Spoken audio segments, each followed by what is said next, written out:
in a nutshell, Mhm. what is it that we're trying to achieve here as a minimum in terms of being able to meet compliance requirements? So, for example, in your presentation, you talk about the need to engage architects to look at the spatial planning of your businesses. The average business Yes. that is going to open has already reopened, which means that they haven't engaged architects and they haven't had the time to. So I suppose my first question to you is, can they do that retroactively? In other words, already being open, can they then engage the kinds of services that you are saying are crucial in terms of compliance requirements? Yes, absolutely. I think that in terms of businesses that have already started operating, the environment at the moment is changing on a daily basis. The requirements are changing on a daily basis. So part of your responsibility is going to be to make sure that you are keeping abreast with those changes. And if you are aware of something that needs to be done, you absolutely should immediately put into place some retroactive procedure or system to accommodate what's required. How do you know, how do you anticipate the kind of changes your employees are going to have to get used to making?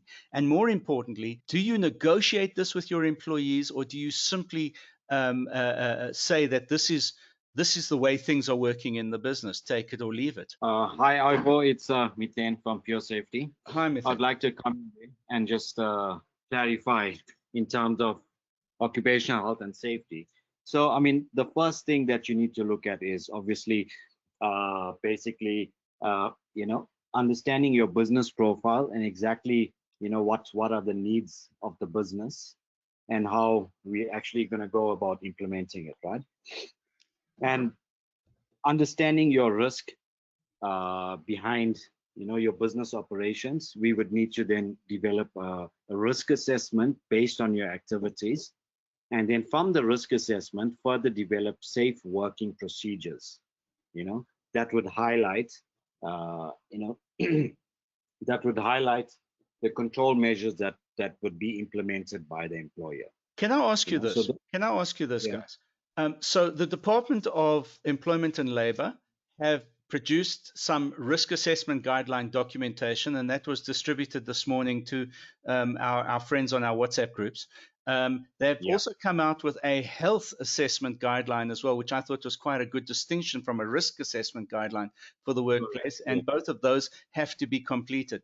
Where do professionals such as yourselves step into the ring? Because ultimately, if I've got a human resource person, I pass these documents that are public documents onto the human resource person, and they get to work in customizing a standard operating protocol.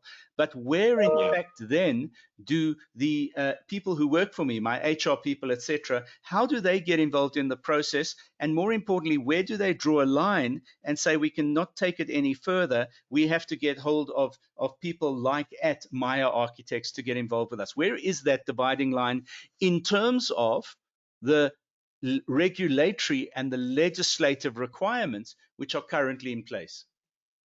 Okay, so if you look at the COVID-19 employer risk assessment document that was sent out, yes, under Section 3 in competencies, it specifically states that it is recommended that the services of a registered occupational hygienist or certified safety professional is obtained to undertake the COVID-19 risk assessments. So it's in that sense, it's specifically saying that, look, you need someone that's knowledgeable and has the relevant experience to perform the drafting of the risk assessments. So from that, we would then do the risk assessments and develop the safe work procedures after that. Is this something that takes a long time to do? I suppose I'm asking. Look, I mean, it will take some time, but I mean, I don't see it taking more than a day or two at most. Oh, all right. Okay. So you're saying within a week it can be done? Correct. We have a solution in place and basically a structure in place to assist companies in order to get compliant. So we've got a protocol and process that we follow, which is, the first step is we've got a document that we send out to, this is how we do it. We send it out to our clients or potential clients, and they would give us feedback based on the operations and the type of people they employ, the number of employees that's within the business, what sort of sector they're working in. From that information, we would then extract key points to basically assist us in the drafting of the risk assessments, and if need be, we would have video conferencing, calls with the clients in order to establish a proper understanding of the operations, and from there on develop the remainder of the documents and get in line with legislation. All right. So let me ask you. I suppose the million rand, or let's just refer to our past president here, the trillionth, millionth, hundredth rand question, and that is this: as a small business with a turnover of less than 20 million rand a year, what am I likely to have to spend on a standard operating protocol if I was to go external as opposed to do it internal? In other words, if I was to come to you guys as opposed to just do it myself and try and cobble something together. Yeah. Okay. So we've got a model in place to assist small businesses in order to get compliant, right, to COVID-19 requirements. At the moment, we're running, we've got a pricing out and brochures out of a cost of 4,000 Rand to get you fully compliant. That would mean us drafting up your health and safety management plan and just reviewing that to add in COVID-19 considerations, drafting a risk management plan as well, doing a COVID-19 occupational health and safety policy, conducting all the risk assessments and safe work procedures. So I think thank you for that. Thank you for that, because what you've just told me is that essentially, especially after last night's announcement by the minister, but essentially to stay out of prison or to allow my business to keep operating and not be shut down, it's going to cost me less than 5,000 Rand to get from point A to point Z so that I don't have to worry about anything else in terms of compliance.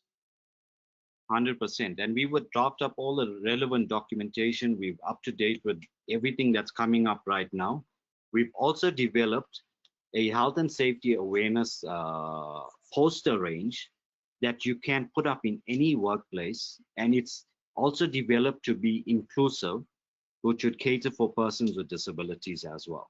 And it's a poster range that includes, I think it's close to between 15 to 20 posters, and it's really done awesomely. That, I put an example up on the screen now, so you can get an idea of what they look like. So we've done that. And in addition, we've done a whole set of toolbox talks, which is basically your health and safety awareness talks. I think we've done about 20 of them, covering various aspects of the work environment relating to COVID-19, which can be discussed with employees. So basically, we've done everything in order to, stand to be corrected, but to our knowledge, we've done everything possible from OHS point of view to help businesses get compliant. How far do I need to go in my engagement with my employees to satisfy a Department of Employment and Labor official or inspector that their requirements of a workplace readiness plan has been carried out within my business? Okay, so under the COVID-19 occupational health and safety measures, workplace measures that are put out, it specifically states under 16.5 that communications manager needs to be appointed.